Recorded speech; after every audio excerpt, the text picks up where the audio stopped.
हज़रत खालिद बिन वलीद ने मौका देखा और उसके बाद उन्होंने पूरी ताकत से अक्लमंदी के साथ अटैक किया मुसलमानों के ऊपर। और जब मुसलमानों के ऊपर अटैक किया उन्होंने, तो उसके नतीजे में आप देखें कि बहुत भारी नुकसान मुसलमानों को उठाना पड़ा। अस्सलाम वालेकुम जी, मैं इस वक्त मौजूद हूँ ओहद के पहाड़ के ऊपर। ओहद का पहाड़ मेरा मतलब है मेरे बिल्कुल सामने है, ये मेरी बैक साइड पे देख सकते हैं आप। और ये शोहदाए ओहद की कब्रें हैं। यहाँ पे हज़रत अमीर हमज़ा आप सल्लल्लाहु अलैहि वसल्लम के जो चचा थे वो यहाँ पे उनकी कब्र मुबारक यहाँ पे। मेरे साथ हमज़ा भाई मौजूद हैं, इनके वालिद साहब मौजूद हैं। हमज़ा भाई कैसे हैं आप? ठीक है, खैरियत से हैं? जी अल्हम्दुलिल्लाह। इस तरफ आ जाए ज़रा, इस साइड पे लाइट में आ जाए ज़रा। ये हमज़ा भाई हैं और ये हमज़ा भाई के वालिद साहब हैं। भाई साहब आप ठीक हैं, खैरियत से हैं? उम्र मुबारक हो आपको सबसे पहले, माशाल्लाह। हमज़ा भाई आप मुझे बता रहे थे अभी, वो क्या बता रहे थे आप? सल्लल्लाहु अलैहि वसल्लम यहाँ पे तशरीफ़ लाते थे। आज बुध का दिन है ना, बुध के दिन अफजल का हज़ूर साहब सलाम आते थे। बुध के दिन हज़रत अमीर हमज़ा सलाम करते थे अपने चचा के पास, इशा के बाद आके इधर बैठा करते थे। इसलिए आज बुध का दिन है ना, सब रश है, सब आए हुए हैं, फैमिली साथ वगैरह। ठीक है, ठीक है। ये आप सल्लल्लाहु अलैहि वसल्लम की सुन्नत थी कि वो तशरीफ़ लाते थे बुध के रोज़। और आप ये सराउंडिंग में देखें कितना रश है यहाँ पे।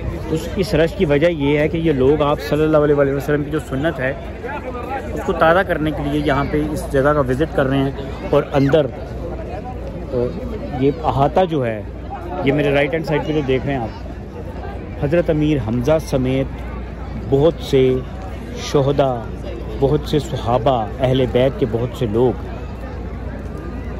बहुत अहम शख्सियात अंदर मदफन हैं, उनकी तदफीन है अंदर।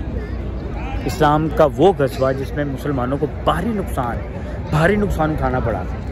हुआ कुछ यूँ था कि ये जो पहाड़ी थी, इस पहाड़ी की बैक साइड से हज़रत खालिद बिन वलीद ने उस वक्त इस्लाम कबूल नहीं किया था। हज़रत खालिद बिन वलीद ने मुसलमानों के ऊपर अटैक किया। आप सल्लल्लाहु अलैहि वसल्लम ने इस जंग से पहले कुछ मुसलमानों को जगह पर रहने का हुक्म दिया था कि आपने ये जगह नहीं छोड़नी। लेकिन चूँकि उस टाइम पर जब ये हज़रत खालिद बिन वलीद ने अटैक किया, उससे पहले मुसलमान ये जंग जीत चुके थे। अचानक से क्या हुआ, मुसलमानों को आप सल्लल्लाहु अलैहि वसल्लम ने मना फरमाया था कि आपने ये जगह नहीं छोड़नी। लेकिन उन्होंने माले गनीमत समेटने के लिए, उन्होंने देखा बज़ाहिर ऐसा लग रहा है कि जो हार हैं वो जंग हार गए हैं। माले गनीमत समेटने के लिए वो मुसलमान जो थे, जिनको आप सल्लल्लाहु अलैहि वसल्लम ने मना फरमाया था कि जगह नहीं छोड़नी, वो भागे। माले गनीमत समेटने के लिए वो भागे आगे। जैसे ही माले गनीमत समेटने के लिए मुसलमान आगे भागे, उन्होंने अपनी पोजीशन छोड़ दी।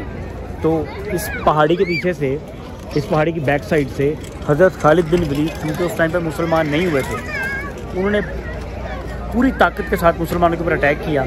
और जब अटैक किया तो उसके नतीजे में आप सल्लल्लाहु अलैहि वसल्लम का जो दांत मुबारक था वो भी शहीद हो गया। आप सल्लल्लाहु अलैहि वसल्लम को सुहाबा ने लपेट में ले लिया और इस पहाड़, ये ओहद का जो पहाड़ है, यहाँ ले गए आप सल्लल्लाहु अलैहि वसल्लम को, आराम करवाया।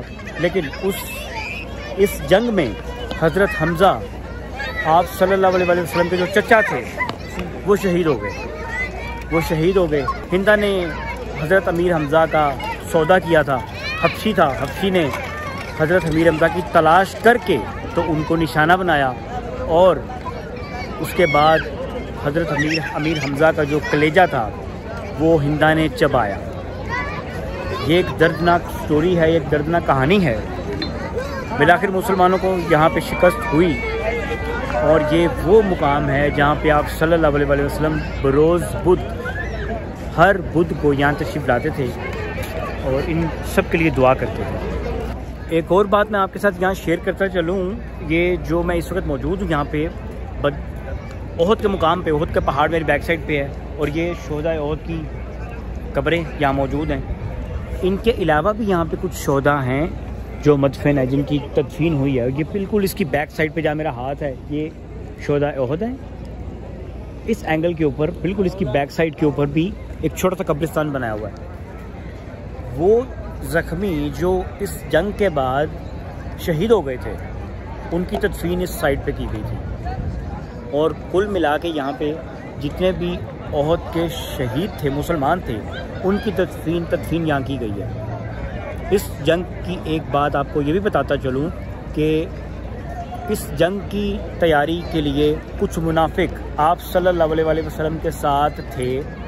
आप सल्लल्लाहु अलैहि वसल्लम से उन्होंने ये कहा था कि हम इस जंग में आपका साथ देंगे, लेकिन जैसे ही जंग का टाइम आया तो वो अपना लश्कर लेकर 9-2-11 हो गए, वो वहाँ से निकल गए, चले गए। तो एक वो भी परेशानी थी मुसलमानों को।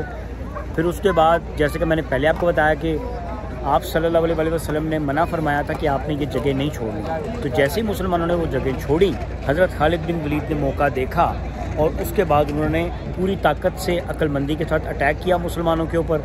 और जब मुसलमानों के ऊपर अटैक किया उन्होंने, उसके नतीजे में आप देखें कि बहुत भारी नुकसान मुसलमानों को उठाना पड़ा। आप सल्लल्लाहु अलैहि वसल्लम का दांत मुबारक भी शहीद हो गया। आप सल्लल्लाहु अलैहि वसल्लम बेहद ज़ख्मी हो गए। बहुत से ऐसे बहादुर जो सुहाबी थे वो शहीद हो गए। अमीर हमज़ा, हज़रत अमीर हमज़ा रज़ी अल्लाह ताला अन्हु वो शहीद हो गए। तो इस जंग में मुसलमानों को काफ़ी हद तक नुकसान उठाना पड़ा। ले जी, मैं जो ओहद की पहाड़ी है इसके ऊपर जा रहा हूँ, आपको ये सफ़र दिखाता हूँ। ये छोटी सी पहाड़ी है और ये वो पहाड़ी है जिस पे आप सल्लल्लाहु अलैहि वसल्लम ने ओहद की जो जंग हुई उस टाइम पर कुछ सहाबा को हुक्म दिया था कि आपने ये जगह नहीं छोड़नी। हज़रत खालिद बिन वलीद जो थे उस टाइम पर वो मुसलमान नहीं हुए थे। तो उन्होंने क्या किया, उन्होंने देखा कि मुसलमान जो है वो माले गनीमत समेट रहे हैं। तो हज़रत खालिद बिन वलीद ने अपनी पूरी ताकत के साथ और अक्लमंद उन्होंने अपनी अकल का इस्तेमाल किया, मुसलमानों के ऊपर अटैक किया। इस पहाड़ी की बैक साइड से वो आए, यहाँ से वो आए, इस पहाड़ी की बैक साइड से आके तो उन्होंने मुसलमानों के ऊपर अटैक किया। तो इस गज़वा में, इस जंग में मुसलमानों को बहुत सी काफ़ी भारी नुकसान उठाना पड़ा। ज़ाहिरी सी बात है, जब आप सल्लल्लाहु अलैहि वसल्लम के फरमाने वाली शान की उस तरह से आप उनके हुक्म पर अमल दरामद नहीं करेंगे तो फिर आपको नुकसान उठाना पड़ेगा। ये वो पहाड़ी है और आज देख लें आप कैसे मुसलमान जो हैं इस जगह का रुख करते हैं। वो बिल्कुल सामने हज़रत अमीर हमज़ा की कब्र मुबारक है, सैयदुश शुहदा की कब्र मुबारक है।